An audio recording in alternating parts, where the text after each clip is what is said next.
Good afternoon to all of you. जैसे कि आप लोगों को पता है, हम मैनेजरियल एप्लीकेशन और ब्रेक इवन पॉइंट के बारे में पढ़ रहे थे, तो उसी के अंदर आज हम करेंगे कि शटडाउन डिसीजन क्या होता है। शटडाउन अगर आप नाम से ही समझ रहे हो कि शटडाउन पॉइंट वो पॉइंट होता है जहाँ पर हमें अपनी अगर इतना भी हमारी इनकम नहीं होती तो अगर इतनी भी इनकम नहीं होती तो उस केस में हमें अपनी फर्म को क्या करना पड़ता है, क्लोज करना पड़ता है या बंद करना पड़ता है। तो शटडाउन पॉइंट होता क्या है इसके बारे में पढ़ लेते हैं आज। देखो, जो हमारा ब्रेक इवन पॉइंट है वो दो चीज़ों को इंक्लूड करता है। TR is equal to TC के ऊपर हमारा ब्रेक इवन पॉइंट होता है, लेकिन जो शटडाउन पॉइंट है वो हमारी कई टाइप की कॉस्ट को इंक्लूड करता है। जैसे उसके अंदर वो दो टाइप की कॉस्ट को इंक्लूड करता है, एक आउट ऑफ पॉकेट कॉस्ट और दूसरा होता है उसकी संक कॉस्ट। जो आउट ऑफ पॉकेट कॉस्ट है उसमें वो दो चीज़ों को इंक्लूड करता है, वेरिएबल कॉस्ट और फिक्स कॉस्ट। और जो हमारी संक कॉस्ट है उसके अंदर वो इंक्लूड करता है डेप्रिसिएशन वगैरह को। डेप्रिसिएशन का मतलब होता है कि कि अगर आपकी जो आप मशीनरी वगैरह यूज़ कर रहे हो उसमें अगर आपकी कोई टूट फूट हो जाती है, घिसावट हो जाती है। अगर आप देखना, हर मशीन का एक लाइफ पीरियड होता है, वो 5 साल तक ठीक चलती है, वो 3 साल तक। जैसे हमारे मोबाइल फ़ोन है वो 1 साल तक ही मैक्सिमम ठीक तरीके से चल पाते हैं।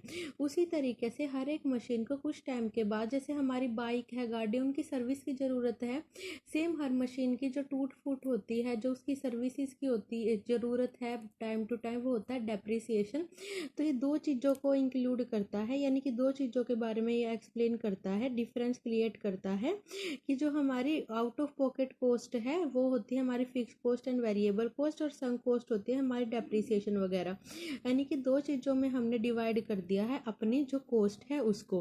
अब जो बेसिक कॉन्सेप्ट आता है कि शटडाउन पॉइंट होता कहाँ पर है, तो शटडाउन पॉइंट वहाँ पर होता है जहाँ पर हमारी टोटल कॉस्ट, यानी कि जहाँ पे हमारा TR TVC के इक्वल होता है, जहाँ पे हमारा TR TVC के इक्वल होता है। अगर मैं बिल्कुल सिंपल लैंग्वेज में शटडाउन पॉइंट को एक्सप्लेन करूँ तो शटडाउन पॉइंट वो पॉइंट होता है जहाँ पर हम क्या इंक्लूड करते हैं, जहाँ पर हम ये चाहते हैं कि अगर हम जितनी वेरिएबल कॉस्ट लगा रहे हैं, यानी कि मान लीजिए वेरिएबल कॉस्ट मानी जाती है मोस्टली लेबर्स वगैरह की। जैसे हम लेबर्स इंक्रीज कर रहे हैं, अगर उन लेबर्स के इंक्रीज करने की वजह से जितनी उनकी कॉस्ट आई, मान लीजिए मैंने क्या करे 6 लेबर हायर कर रखे हैं और उनकी कॉस्ट आ रही है मुझे 600, मैं सिर्फ और सिर्फ किसको इंक्लूड कर रही हूँ, वेरिएबल कॉस्ट को इंक्लूड कर रही हूँ। कि वेरिएबल कॉस्ट वो कॉस्ट होती है जो बढ़ती घटती रहती है आउटपुट के साथ। तो मान लीजिए मैं लेबर है 6, मेरे पास लेबर है 6 लेबर है, उनको मैं 1000 हर एक लेबर को पे कर रही हूँ। तो टोटल वेरिएबल कॉस्ट होगी हमारी 6000। ध्यान रखना, इसके अंदर हमने फिक्स कॉस्ट इंक्लूड नहीं की है, ना ही हमने संक कॉस्ट इंक्लूड की है जो डेप्रिसिएशन वगैरह की कॉस्ट है। तो अगर हमारा टोटल रिवेन्यू इसके इक्वल हो जाता है, यानी कि हमारा जो रिवेन्यू है अगर वो वेरिएबल कॉस्ट को भी इंक्लूड कर लेना तो भी हम प्रोडक्शन करेंगे। लेकिन अगर वो वेरिएबल कॉस्ट भी पूरी नहीं कर पाता, मान लीजिए हमारी वेरिएबल कॉस्ट यही है 6000 और जो हमारा आता है TR, यानी कि सेल रिसिप्ट आती है वो आ रही है हमारी 5500, तो उस केस में हम प्रोडक्शन को बंद कर देंगे। तो शटडाउन पॉइंट वो पॉइंट है जहाँ पर सिर्फ और सिर्फ हमारी वेरिएबल कॉस्ट पूरी होती है, जहाँ पर TR TC के इक्वल होता है। TC के अंदर काफ़ी सारी चीज़ें इंक्लूड होती हैं, variable cost plus fix cost plus sunk cost, जैसे इन्होंने अभी बताया। इन चीज़ों को इंक्लूड ना करके हमारे शटडाउन पॉइंट में सिर्फ वेरिएबल कॉस्ट इंक्लूड होती है, कि जो हमारे फैक्टर वेरिएबल हैं जो टाइम टू टाइम हम चेंज करते रहते हैं, तो उनको हम जो पेमेंट करते हैं वो एटलीस्ट हमें उतना तो रिवेन्यू मिले, तो वो तब तक हम अपने फर्म को क्लोज नहीं करेंगे। अगर रिवेन्यू TVC से भी कम आता है जैसे यहाँ पर है, तो हम अपने फर्म का प्रोडक्शन बंद कर देंगे। तो ये होता है शटडाउन पॉइंट। अगर शटडाउन पॉइंट को एक्सप्लेन करें डायग्रामेटिकली, तो हम इस साइड लेते हैं कॉस्ट एंड रिवेन्यू और इस साइड लेंगे हम सेल्स। मैं सेल्स लेती हूँ 5, 10, 15, 20 एटसेट्रा। यहाँ पर सिर्फ TR और कॉस्ट भी इसी तरीके से चलते हैं 5, 10, 15, 20 एटसेट्रा। अगर आप लोगों को ध्यान हो तो हमारा जो TR है वो हमेशा क्या होता है, 0 से शुरू होता है और ये होता है हमारा TR कर्व, जो इस तरीके से शुरू होगा। ओरिजिन से 45 डिग्री की लाइन मानी जाती है, ये होता है हमारा TR कर्व। इसके अंदर जो हमारी फिक्स कॉस्ट है, मान लीजिए जो फिक्स कॉस्ट है वो इतनी है। फिक्स कॉस्ट क्या है हमारी 10 है, यानी कि 10 मान लीजिए 10 जो वो है 1000 हम क्या करते हैं, पेमेंट करते हैं अपनी उस लैंड की जो हमने किराए पे ली हुई है, जहाँ पे हमारी फैक्ट्री का प्रोडक्शन हो रहा है।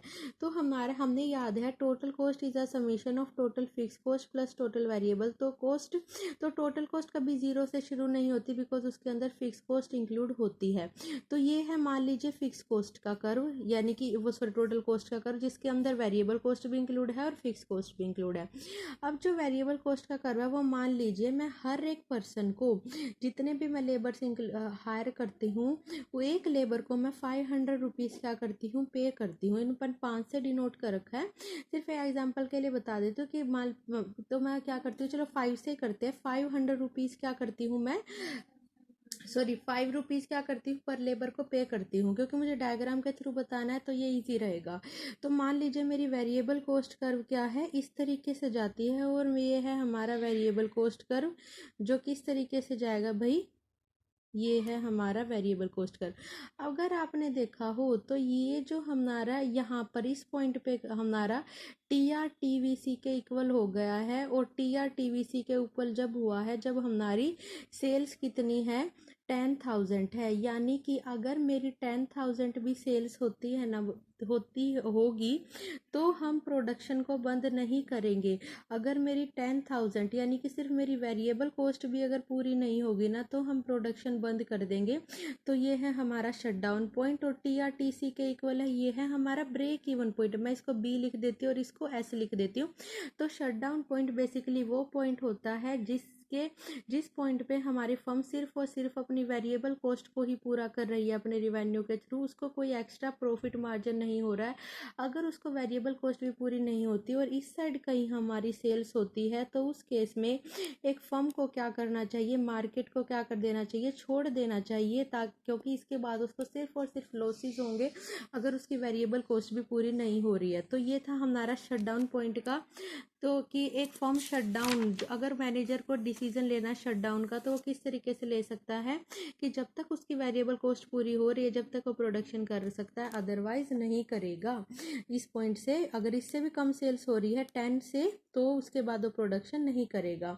इसके बाद तो प्रॉफिट ही मिलेगा उसका, तो हमें पता है ब्रेक इवन पॉइंट वगैरह आ गए। इसके बाद है determining safety margin. Safety margin वो मतलब होता है, क्योंकि मार्जिन ऑफ सेफ्टी का कॉन्सेप्ट हम ऑलरेडी कर चुके हैं। सेफ्टी मार्जिन का मतलब होता है कि जो हमारी एक्चुअल सेल है और जो हमारी ब्रेक इवन सेल है उसके अंदर डिफरेंस कितना आया। देखो ब्रेक इवन सेल यहाँ पर हो जाएगी, ये हमारी क्वांटिटी, यानी कि ये जो आई, यानी कि अराउंड हमारी 18 के अराउंड जो हमारी आई, तो ये क्या है 18 जो हमारी 1000 आई, ये सेल्स है ब्रेक इवन सेल। लेकिन एक्चुअल में सेल्स मान लीजिए हमारी हो गई अराउंड ये होगी हमारी 23,000 होगी। तो उस केस में जो डिफरेंस आया एक्चुअल सेल में और इसके अंदर ब्रेक इवन सेल में, इसका जो डिफरेंस है वो हम कैलकुलेट करते हैं सेफ्टी मार्जिन से। और इसका एक फॉर्मूला गिवन है, इसका फॉर्मूला होता है सेल्स वॉल्यूम, यानी कि जो एक्चुअल सेल हो रही है और ब्रेक इवन पॉइंट की सेल्स जो हो रही हैं divided by actual sale multiply by 100 से हम कैलकुलेट करते हैं। ये वाला कॉन्सेप्ट हमने डीपली अपनी पिछली वीडियोस में कर लिया, तो हम यहाँ पर इतना डेप्थ में नहीं करेंगे। तो आज के लिए इतना ही। Bye and see you again very soon. Bye, take care.